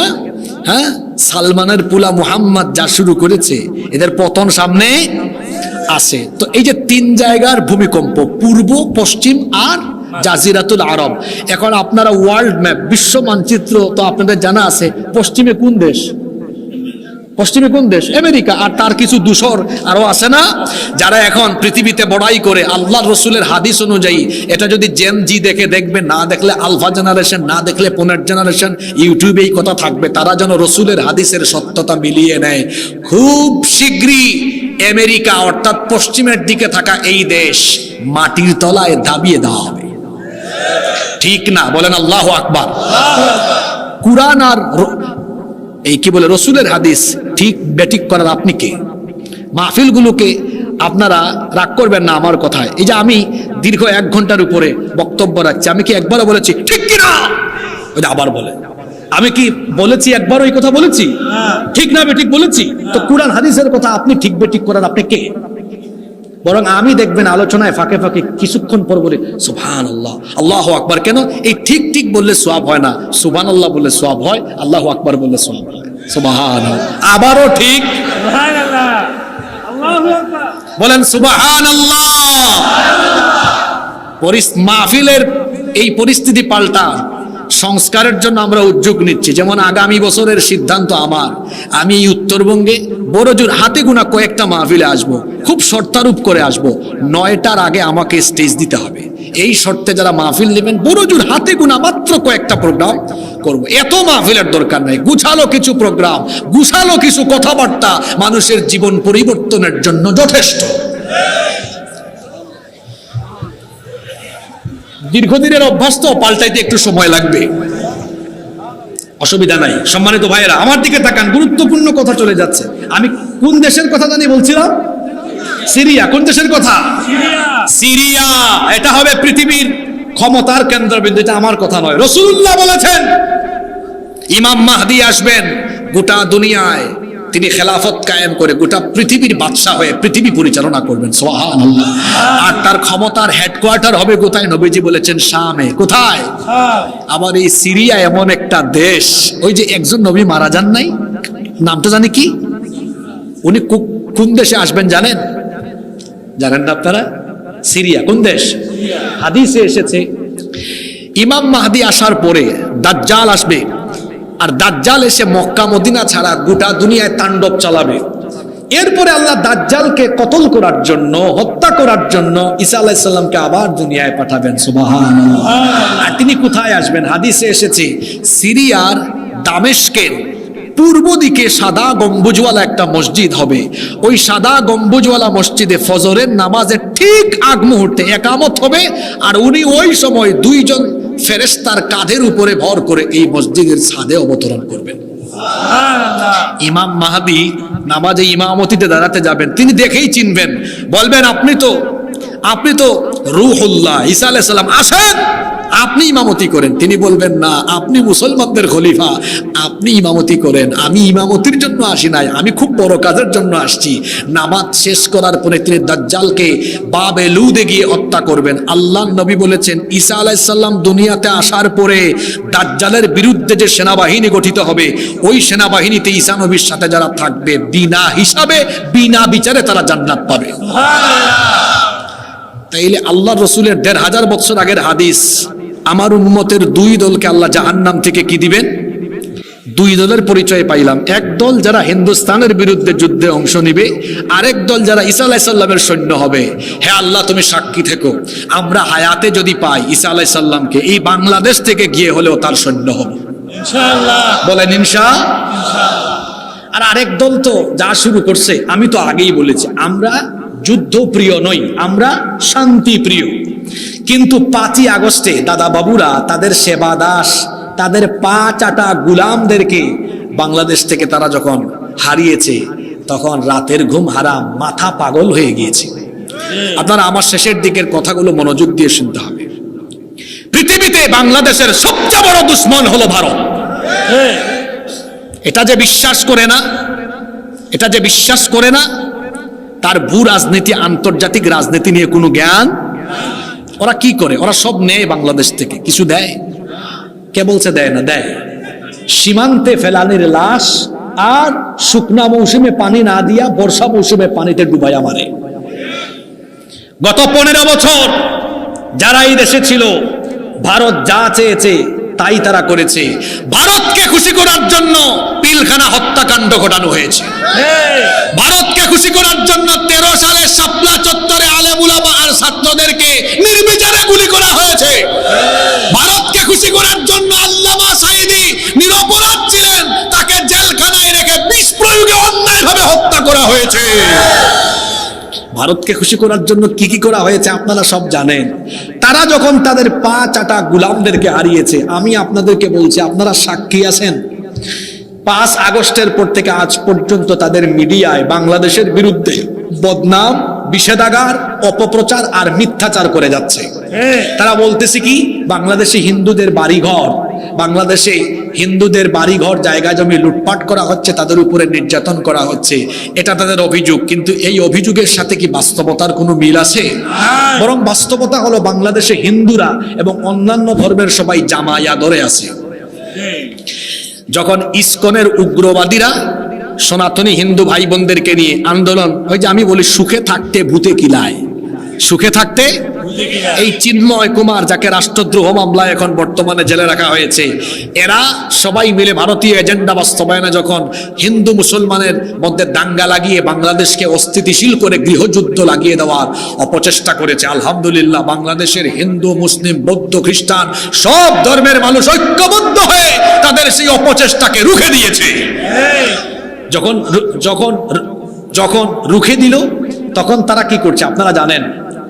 তাদের মিডিয়ায় এখন কি হুমকি ধামকি দেওয়া হয় দেখবেন। এই যে রিপাবলিক বাংলা একটা টেলিভিশন চ্যানেল আছে, ময়ূখ রঞ্জন, ওই ব্যাঙ যেরকম লাফায় ও শুধু লাফায়।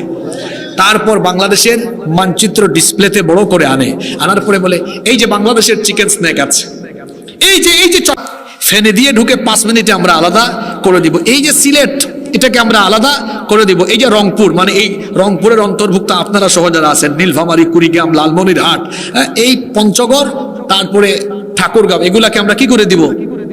আলাদা করে দেব। এই ময়ূখ রঞ্জন, এটা তোর বাপ দাদার দেশ নাকি রে? তোর বাপ দাদার জায়গা জমি নাকি দখল করে নিবে?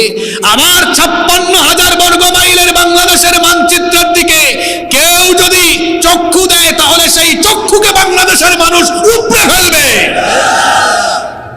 আমার বাড়ি তো দাঁড়ান,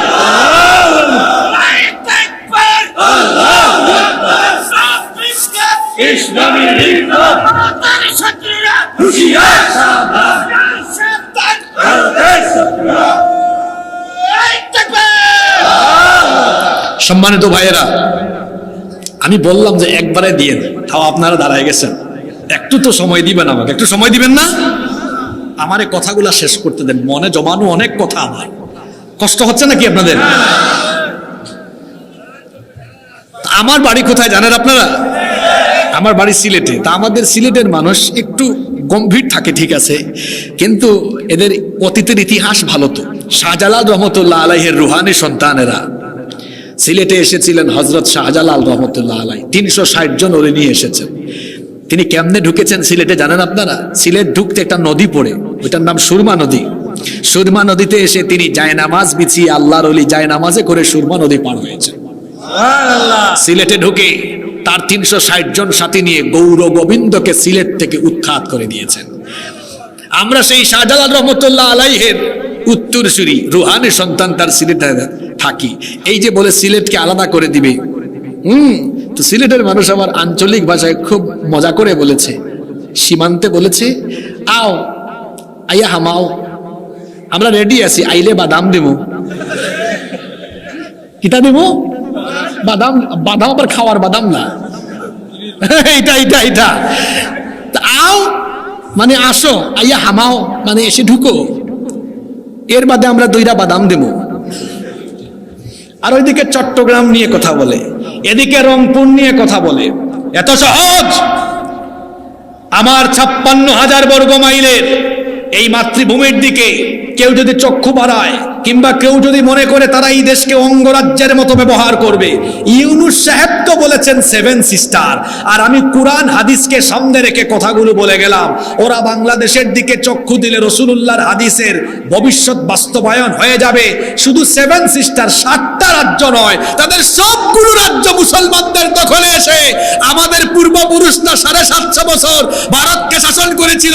এবার বহু বছর পরে দেখা যাবে এই বাংলাদেশের 14 কোটি মুসলমান 140 কোটির শক্তি নিয়ে, আর ভারতে 130 কোটির 30 কোটি আছে আমাদের ভাই, ওইদিকে 30 কোটি সমান 300 কোটি, এদিকে 14 কোটি সমান 140 কোটি, মোট হলো 440 কোটি। শিল পাটা পাটা পুতাইলের মাঝখানে যা পড়ে তা যেমন এবলা থেবলা হয়ে যায়, ঠিক তেমনি 14 কোটি 140 কোটির শক্তি নিয়ে, আর ওই দিকের 30 কোটি 300 কোটি, মোট 300 কোটি আর 140 কোটির মাঝখানে উগ্রবাদীরা যখন পড়বে, তাদের মানচিত্র এবলা থেবলা হয়ে যাবে। 800 বছরের সেই শাসনামল ফিরে এসে আবার দিল্লিতে কালেমার পতাকা উড়বে। এটা আজকে আমি এই নীলফামারীতে বলে গেলাম ইনশাআল্লাহ। এবং এই রকম পরিস্থিতি তৈরি হলে তারা নিশ্চিত পরাজিত হবে। দলিল হলো রাসূলুল্লাহর হাদিস। রাসূলুল্লাহ বলেছেন, বলেন সাল্লাল্লাহু, কিয়ামতের আগে ভারতবর্ষে একটা যুদ্ধ হবে, গাজওয়াতুল হিন্দ, প্রচুর মুসলমান শহীদ হবে, কিন্তু এই যুদ্ধে মুসলমান বিজয়ী হবে। সুবহানাল্লাহ। তাহলে কোরআন হাদিস বলছে আমরা পারবো, নাকি পারবেন না? ইনশাআল্লাহ। ব্যাটারি ফিউজ আছে না আজকে? Battery full charge? যুবকদের ব্যাটারির চার্জের কি অবস্থা? ফুলফিল, ফুল লোড আছে, এখন খবর আছে। কোরআন হাদিস বললাম, একটু বাস্তবতা বলি কেন তারা পারবে না। ভূ রাজনীতি আর আন্তর্জাতিক রাজনীতির ব্যাপারে যাদের জ্ঞান আছে তারা জানেন, ভৌগোলিক কারণে বাংলাদেশ আর ভারতের মধ্যে কোনো ক্ল্যাশ তৈরি হলে ভারতকে যারা দেখতে পারে না, এইরকম দেশ এসে সরাসরি বাংলাদেশের পক্ষ নেবে। যেমন হচ্ছে চীন, আরো কয়েকটা দেশ আছে, এদের কাছে এমন জিনিস আছে একদম উড়াই দিবে, আছে না নাই? দেখেন না, ওরা আমাদেরকে হুমকি দেয়, সীমান্ত অবরোধ করলাম, তোমাদেরকে চিনি দিব না, আলু দিব না, পেঁয়াজ দিব না। আলু পেঁয়াজ চিনি তোর বাপের নাকি? এগুলো কার? যারা বলেন কার? ওই যে শুভেন্দু বিজেপি উগ্রবাদী নেতা, সে যেদিন বলেছিল, আমি ওই দিন শরীয়তপুর চিনেন আপনারা? শরীয়তপুর মাহফিলে সেই দিন বক্তব্যে আমি তার জবাব দিয়েছিলাম, তাকে বলেছিলাম শরীয়তপুরের মানুষ এবং সাথে আমার প্রিয় বাংলাদেশের সকল জনগণকে আমি বলবো, আপনারা কয়েকটা দিন সবর করেন, তার পণ্য আমাদের কাছে বিক্রি করতে না পারলে তার পণ্য পচবে। আর তাদের বাণিজ্যের, রপ্তানি বাণিজ্যের বড় কাস্টমার বাংলাদেশ। ও যখন পণ্য বেচতে পারবে না, দেখবেন কয়দিন পরে পা ধরবে। যা বলেছি তাই। গত 3-4 দিন আগে আপনারা দেখেছেন, এখন তারা ব্যবসায়িক মন্দায় আছে। 3-4 দিন আগে আমি দেখলাম কলকাতার এক টিভি চ্যানেল এক সাংবাদিক ব্যবসায়ীকে বলছে, কি অবস্থা আপনাদের ব্যবসায়িক হালত কি? তো সেই ব্যক্তি জবাব দিচ্ছে, খুব খারাপ অবস্থা, আধা পেট খেয়ে আছি গো। আমি এটা শুনে বললাম, তুই আরেকটু সবর কর, না খাইয়া মরে যাবেন গো। এমনিতেই নাই তোদের টয়লেট। বিবিসি বলছে ওই দেশের 60 কোটি মানুষ, তাদের স্বাস্থ্যসম্মত পায়খানার ব্যবস্থা নেই, ওরা খোলা মাঠে পায়খানা করে। আমি একটানা 3 বছর 18 সালের আগ পর্যন্ত 3 বছর একটানা ভারতে গিয়েছি, 8-9টা স্টেট সফর করেছি। তো 18 সালে আমাকে কলকাতা এয়ারপোর্টে ওই যে হুজুর দেখছে তো, খুব হ্যারেস করলো, আটকায়া রাখলো কয়েক ঘন্টা। এরপর থেকে আমি ভারতে আর যাই না। তো আমি সেখানে নিজেই চাক্ষুষ দেখে এসেছি। আমি একবার ওই যে ভারতের পশ্চিমবঙ্গের 24 পরগনা আছে না, ওখানে মাহফিলে গিয়েছি। তো কলকাতা এয়ারপোর্ট থেকে আমাকে নিয়ে গেছে। মাহফিলে নিয়ে যাওয়ার পরে তারপরে মাহফিল মসজিদের কাছে ছিল, আমি তো ইস্তেঞ্জা সারলাম, ওযু টযু সারলাম। এখন আমার তো ফ্লাইট পরের দিন সকালে ঢাকায়, কলকাতা থেকে ঢাকায়। তো আমি এক বাড়িতে তারা আমাকে নিয়ে গেল, ওখানে রাতে আমি থাকবো। তো রাতে আমি ঘুমায় গেলাম। ফজরের সময় আমি যখন ঘুম থেকে উঠলাম নামাজে যাব, তো ওই ছেলে আবার কলকাতা ইউনিভার্সিটিতে পড়ে, যার বাড়িতে আছে, ও আমাকে রিসিভ করে নিয়ে গেছে। তাকে বললাম, ভাই তোমাদের ওয়াশরুম কোথায়, কোন দিকে, অ্যাটাচ তো কোনো বাদ দেখে না। তো বলতেছে, হুজুর আসেন বের হন। তো বের করে আমার বাইরে নিয়ে গেছে। তো আমি ভাবলাম বাংলাদেশেও তো আমাদের গ্রামে গঞ্জে এমন বহু এলাকা আছে যে ওয়াশরুম বাইরে থাকে, আমি ভাবছি সম্ভবত এরকম। ও আমারে নিয়ে খালি হাঁটে, খালি সামনের দিকে আগায়। তা আমি ভাবলাম কি আজীব অবস্থা। আমি বললাম, ভাইরার কদ্দুর, আরেকটু সামনে। ও খালি হাঁটায়। আমি বললাম, আর কদ্দুর, আরেকটু সামনে। তো নিতে নিতে আমারে বলে, হুজুর আমি দাঁড়ায় আছি, আপনি একটু সামনে যান, গেলে আপনি এখানে ব্যবস্থা পাবেন। তা আমি ভাবছি সম্ভবত সে শরমে আমার সাথে যেতে চাচ্ছে না। সত্যিও তো সামনে কিছু আছে। আমি হেঁটে দেখি কিচ্ছু পাই না। তো দেখলাম ওখানে কিছু মানুষ হাঁটাহাঁটি করতেছে। আমি ফিরে এসে বললাম, ভাই কই পাঠাইছো? কিছুই নাই এখানে, কিছু মানুষ দেখলাম হাঁটাহাঁটিতে। কই হুজুর, যাদেরকে হাঁটাহাঁটিতে দেখছেন এরা আপনার মতো ওই কামে গেছে। তো বললাম, ওই কামে গেলে জায়গা কোথায়? কয় দেখেন নাই, কত বিরাট আয়তনের জায়গা। আমি বললাম, ইন্না লিল্লাহি ওয়া ইন্না ইলাইহি রাজিউন। বললাম, ভাই মসজিদ কোথায়? কয় যেখানে মাহফিল করছে। আমি বললাম, চলো 15 মিনিট লাগুক আর 20 মিনিট লাগুক, ওখানে যাব। সেখানে গিয়ে ইস্তিনজা করে, ওযু করে, নামাজ পড়ে তারপর আমি এয়ারপোর্ট গিয়েছি। নিজের চোখে দেখেছি স্বাস্থ্যসম্মত পায়খানা এদের। এমনি তোমাদের 60 কোটি মানুষের পায়খানা নাই, টয়লেট নাই।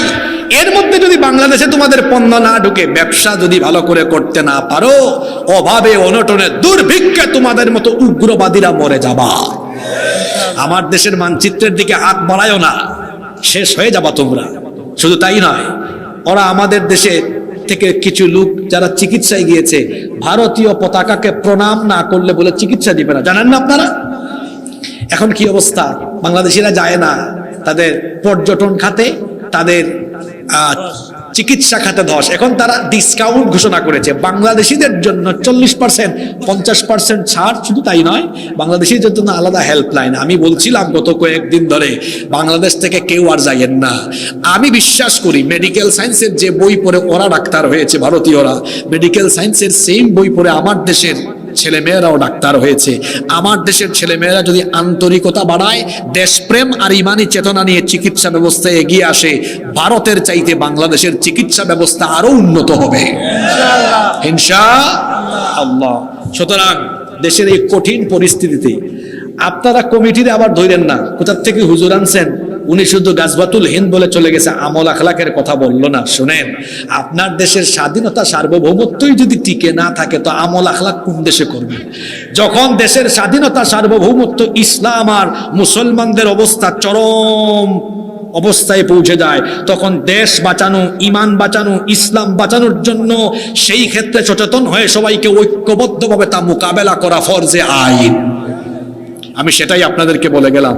এই দুইটা আয়াত কি বার্তা দিল? ইমানের কোয়ালিটি থাকলে এদের সাথে কেউ পারে, জোরে বলেন কেউ পারে? তাহলে আমরা যদি ইমানের কোয়ালিটি নিয়ে বাংলাদেশে থাকি, এই 56,000 বর্গ মাইল বাংলাদেশকে কেউ মোকাবেলা করতে পারবে না। কিসের কোয়ালিটি? এখন ইমানের কোয়ালিটি বাড়াতে হয় কি দিয়ে? জোরে বলেন, ইমানের কোয়ালিটি বাড়াতে হয় কি দিয়ে? প্রতিদিন 5 আয়াত করে কোরআন অর্থ সহ পড়বেন, 4 বছর লাগবে শেষ করতে। অথবা 10 আয়াত করে পড়বেন, 2 বছর লাগবে। অথবা 20 আয়াত করে পড়বেন, 1 বছর লাগবে ইনশাআল্লাহ। এভাবে কোরআন পড়ে, কোরআন বুঝে, কোরআনের সাথে থেকে নিজেদের ইমানকে সমৃদ্ধ করার তৌফিক আল্লাহ আমাদেরকে দান করেন। মাহফিল কমিটির সম্মানিত সভাপতি সাহেবের কথা থাকলে আমরা শুনবো, না থাকলে আপনাদের অনুমতি পেলে সবাইকে নিয়ে মোনাজাত করবো।